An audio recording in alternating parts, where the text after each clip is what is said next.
Everblaze. Sophie resisted the slumber-berry tea before bed, and without it, and without a way to reach Sylvanie, she found sleep impossible. She finally crawled out of bed and spent the rest of the night curled up on the floor near her window, staring at the stars. They looked different, now that she'd seen how deadly their fire could be. She wondered if the council felt the same. Did they stay awake all night, regretting holding Fenton's healing in a room with a glass ceiling? They should. So why had they chosen that tower? Did they fear some sort of rescue by the dwarves who'd gone missing if they kept him underground? Or was there a darker, more sinister reason? Doubt was such a curious thing. Like lenses over her eyes, it blurred the lines between shadow and light, making everything murky and gray. Anything could mean anything, or it could simply mean nothing at all. She knew only that the council was capable of cold, unkind things, and now she was powerless to do anything about it. Or was she? She wasn't ready to face Foxfire yet, and when she checked Grady's office, she found a runic dictionary thicker than her head. Her arms ached as she pulled it down and carried the heavy volume to her room, but it was worth the strain. Whatever code Jolie used in her journal had to have a pattern or a key. If she could figure out how it worked, she would be able to translate the pages. Her circlet slowed her progress. Every few lines, her concentration started to stray, and she was fairly certain her photographic memory wasn't working with the precision she was used to.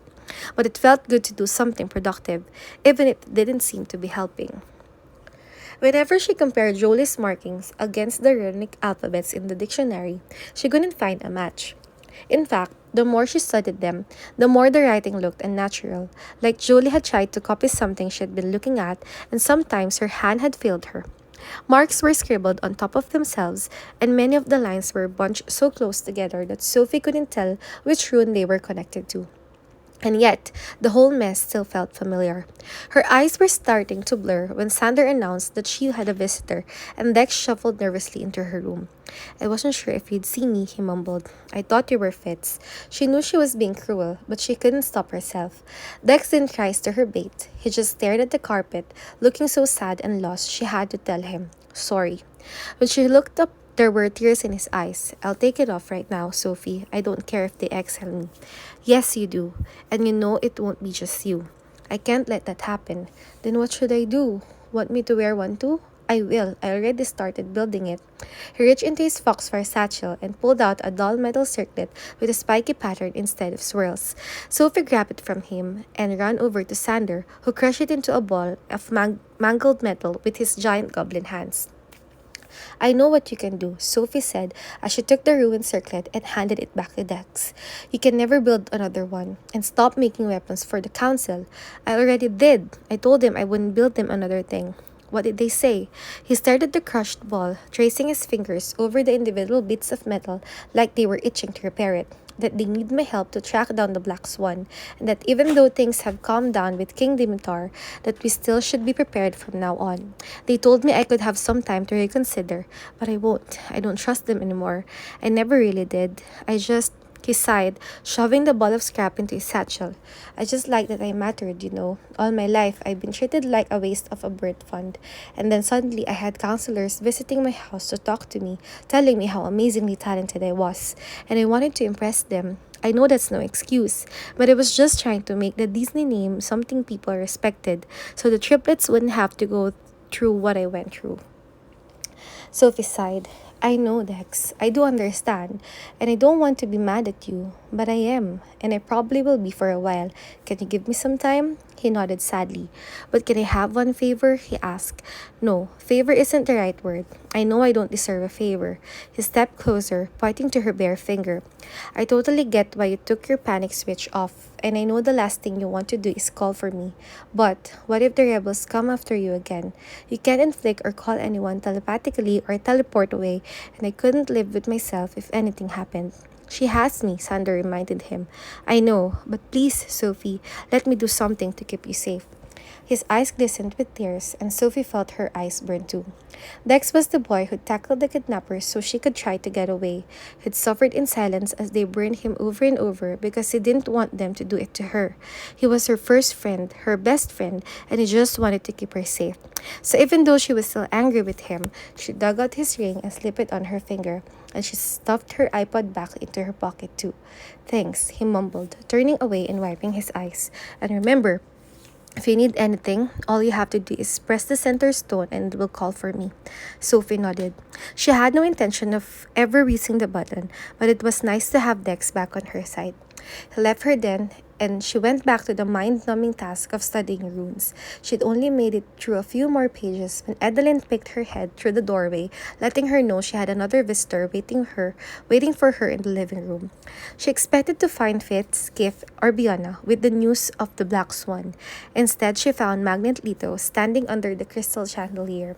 He looked strange in his orange cape and tunic, less intimidating than the silver clothes he used to wear as a beacon. Or maybe she just trusted him now. I can't stay for long, I'm afraid, he told her as she offered him a seat on the couch.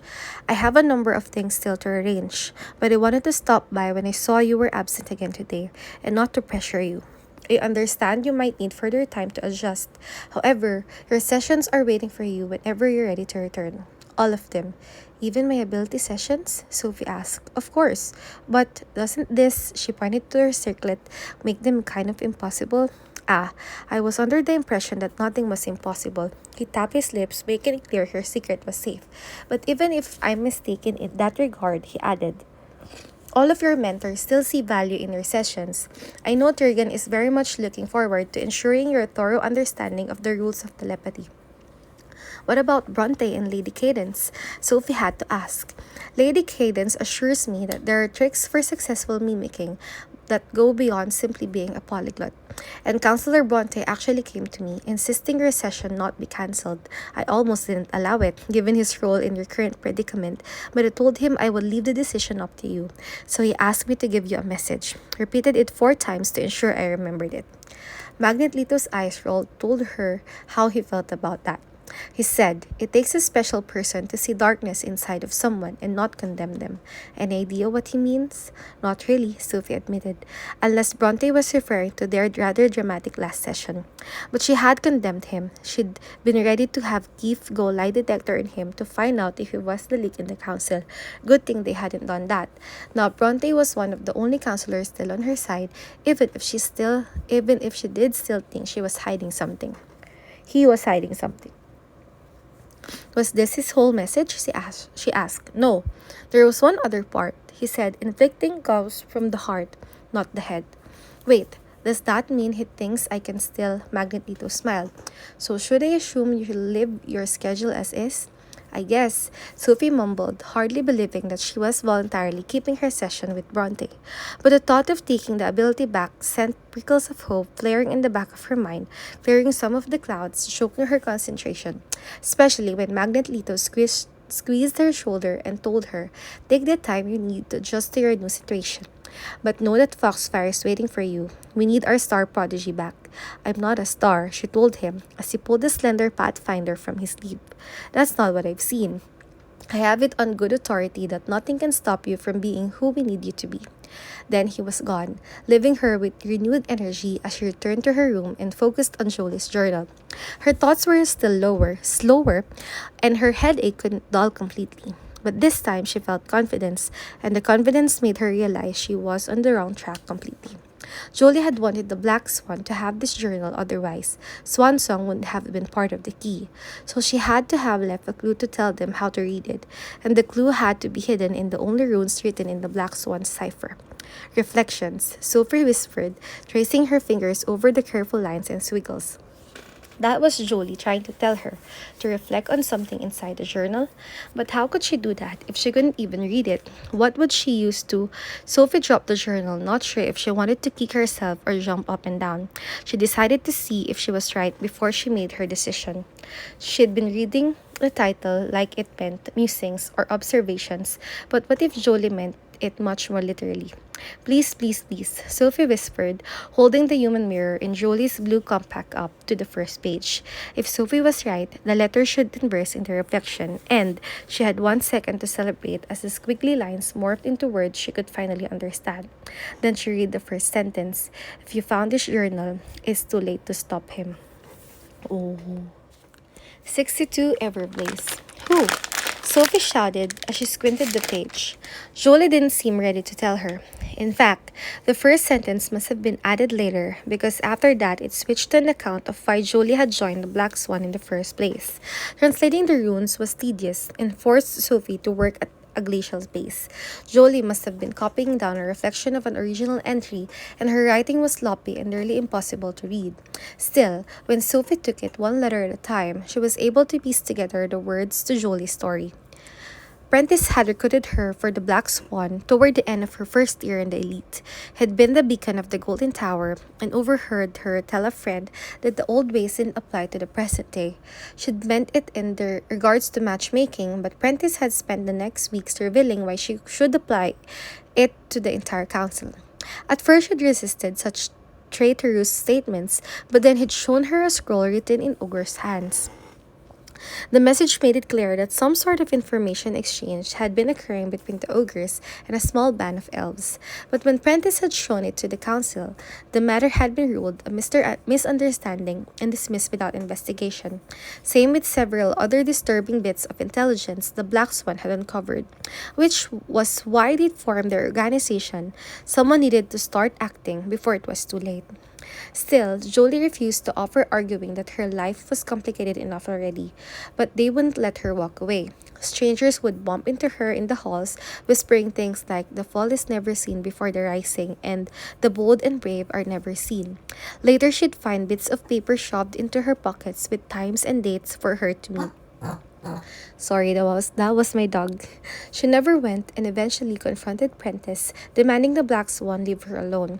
But the Black Swan had nothing to do with those messages. The rebels were trying to recruit her too. That was when she decided to join them as a double agent. Prentice warned her it was too dangerous, but Julie refused to be persuaded. She swore fealty to the Black Swan and trained in their basic methods. But the next time she found a note shoved into her pocket, she followed the instructions to find the rebels. The next 3 pages were a detailed account of all the different notes and clues and hoops the rebels made. Jolie jumped through, trying to decide if they could trust her. She'd been to more than a dozen of their meetings, which were nothing more than her finding another note they'd left her before she even learned they called themselves the Never Seen. And for months after, they continued to live up to the name. She'd find random messages or hear whispers, but never meet an actual member. She was starting to think the whole thing was just shadows and games when, "Hey Sophie," Edeline asked, nearly giving Sophie a heart attack.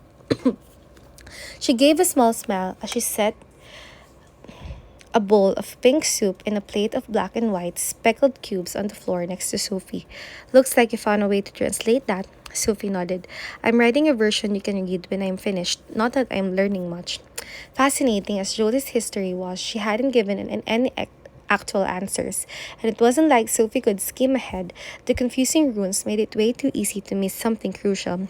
"What is this stuff?" Sophie asked, pushing the slimy cubes around the plate. "They're not the best tasting, I'll admit," Edeline warned her. "I tried some as I was slicing them, and they're rather sour.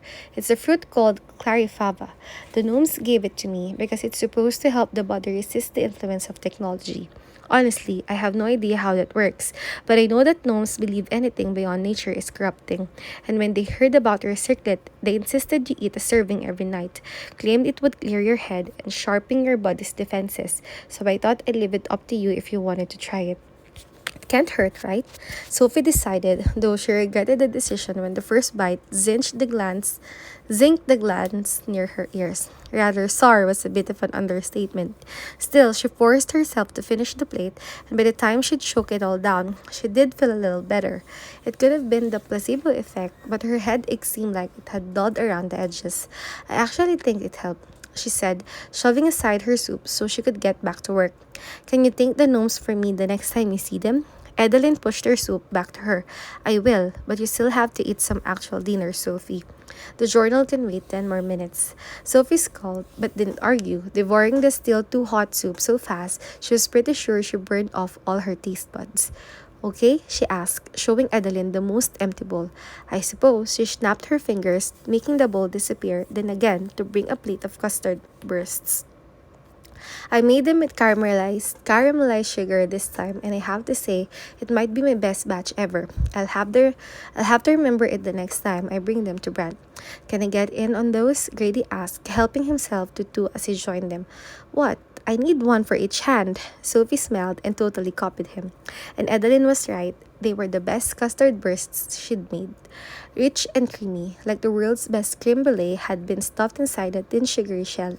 She could have eaten the whole plate, or she could have until Grady killed the mood. A package just arrived for Sander from the Black Swan, he said quietly. They gave him a heavy white cloak and some sort of silver gadget to help him breathe at the high altitude. Sophie fiddled with the flowers on her carpet, and not looking at Grady as she asked, did they tell him any more about their plan? Actually, they were surprisingly specific. I still had to read between the rhyming lines, but it sounds like they want everyone to meet at Kenrick's Wonderling at sunrise, where they'll find whatever they need to leap to that awful cave you told them about. And then they'll find a hidden door that the Never-Seen should think is a secret path to the sanctuary, but it actually dead ends in a small cavern where they'll wait while the Never-Seen set up whatever ambush they're planning. Then the Black Swan's dwarves will ambush them, and you don't have to worry about Sylvie. Somehow, they've convinced Jurek to secure both her and Greyfill for the night with unbreakable chains, and Kif, Fitz, and Biana will never leave the cavern. All the fighting will be done by the Black Swan. Is that it? Sophie asked, wondering if she was missing something. That sounds so simple. Simple plans are always the best. Maybe, but so Fitz, Biana, and Keith are just going to sit in a cave and hide while the Black Swan attacks? Why do they even need to be there? Because the Black Swan needs the Never Seen to see another easy, unsuspecting target and have their guard down. It sounds like they're basically recreating the same scenario that happened in the cave you and Keith visited. Only this time, you guys know they're coming, and that is the only difference that matters. I guess, she agreed, not sure why it felt so disappointing. She should be glad that her friends were going to be safe, but somehow it felt wrong to catch the bad guys so easily. For all their notes and theatrics, she'd expected more from the Black Swan than dwarves popping out of the stove. They're going to be okay, Grady promised, misunderstanding her frown. Sander will make sure of it, and if their pyrokinetic is with them. He didn't finish the sentence, but the look he shared with Sander made it clear an arrangement had been made between them. A deadly one. Are you okay with this? Edeline asked, reaching for Sophie's hand. I know it can be hard to sit on the sidelines. It's weird, Sophie admitted, but I have stuff to keep me busy. She tensed when she remembered Grady was in the room. He patted her head. He patted her on the head. Edeline does tell me things, Sophie. Is there anything you want to tell me? Sophie pointed to the tiny rune she was translating. I'm hopefully getting close, but so far it's just a long, rambling story. Edeline sighed. That sounds like Jody. Grady closed his eyes, his voice thick as he whispered, I want to know everything you find. You will, I promise. He nodded, and the silence that followed felt heavy. None of them seemed strong enough to break it, so Edeline finally led Grady out of the room, letting Sophie get back to translating. She worried she was going cross-eyed as she worked through Jolie's description of the first time she talked to the Never-Seen. It was a woman, though Jolie could only hear her voice through a crack in the wall. The woman told her they could fix her bad match and have Brand's status as talentless erased. The changes would take time, but she promised they would happen if Jolie swore fealty to their cause. Jolie agreed. She told herself it was part of her plan to infiltrate their group, but as she followed the Never-Seen's directions to a forest in the Forbidden Territory, her doubts took hold. Her only proof that the Never-Seen were the villains came from the Black Swan. How did she know she hadn't been misled? She'd almost convinced herself that the Never-Seen were fighting for the same cause, but then she reached the designated clearing.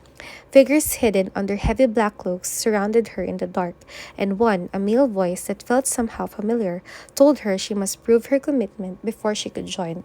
He raised an unlit torch, and with the slightest flick of his wrist, the end ignited, erupting into a blaze of white flame that smelled like burning sugar. Sophie's nose tingled, remembering the white fires that had torn through San Diego. The flames had smelled exactly the same, which meant Julie hadn't just met the leader of the Ever-Seen. She'd met her killer. The torchbearer told her that joining their ranks meant accepting their enemies, and enemies had to be destroyed. Then he handed her the torch and pointed to the woods, which bordered some sort of human nuclear facility, poisoning the earth with its toxic chemicals. Nothing so vile should be allowed to continue, he told her, ordering her to spark the first flame. She tried to hand the torch back, but he gave her a speech about protecting their planet and taking back what was rightfully theirs, told her that the war was coming, whether she wanted it or not, and begged her to join the side that would win. When she still tried to push past him, he grabbed her wrist, searing her with his fiery hands. She screamed from the pain, but he didn't let go, ordering one of the cloaked figures to wash Julie's recent memories clean. Before they could wipe her mind, Jolie used her home crystal to lift away. She hid at Havenfield for the next few days, afraid the never seen were waiting for her. But there was another reason to hide, one that was far more terrifying. She'd figure out why his voice had sounded familiar. He, the next several lines were scratched through so thoroughly, Sylvie couldn't pick out even a single letter. And when the legible runes picked back up, the tone of Julie's narrative had changed. It wasn't a story anymore. It was a plea. You have to remember how angry he is, how lost he feels. He just wants the life that's been stolen away from him. But who? Sophie asked, wishing she could reach through the journal and shake Jolie. Why was she protecting him? She kept going on and on about the burden that the ban on pyrokinesis had placed on him, branding him talentless when he had an ability that should have qualified, forbidding him from ever satisfying his insatiable craving for flame. Apparently, he'd fought as long as he could, but the struggle had been too great. And when he turned to Finton for advice, Finton gave him secret pyrokinesis lessons instead, opening his mind to new longings, new possibilities. The power fueled him and haunted him, changing him into someone Jolie didn't recognize, but she still wouldn't say who he was, and the pages in the journal were quickly running out. Please tell me you put his name in here, Sophie begged as she turned to the last page. The final paragraphs gave her no answers, just hazy scribbles about how he deserved another chance. Jolie was planning to go to him one last time and try to make him see reason, and if she failed, you have to be kidding me, Sophie shouted when the final sentence ended. Did Jolie really make a special compartment in her wall and give Bertina a password and record the message backwards so only someone with a special mirror could read it, and even then, only if they had a tremendous amount of patience, and then not give his name? Sophie stood, needing to move or maybe kick something to clear her head. Could she have mistranslated? Should she go back through and double check? She picked up the journal and mirror, wondering if her eyes could really handle another marathon translating session when Grady picked his head through her doorway. Everything okay in here? He asked. I was on my way up to let you know Sander had left, and I thought I heard you yelling. Sander left? Sophie glanced out her window, stunned to see purple-blue streaks announcing the coming sunrise.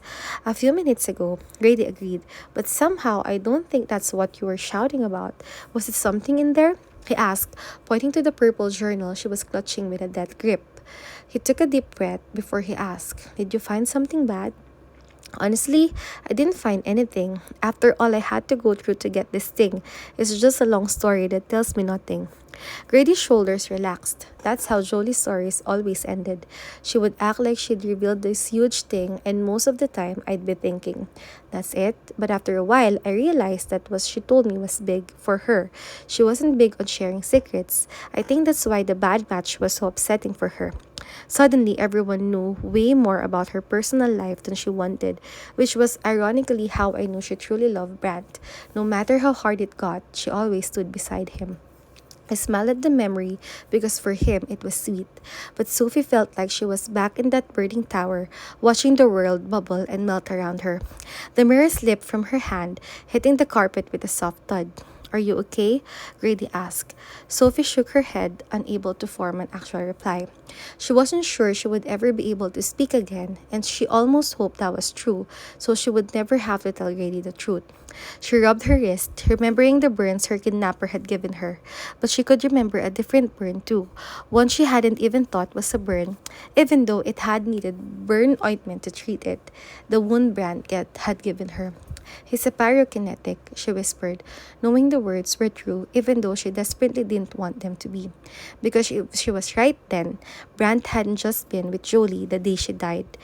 He'd set the fire that killed her.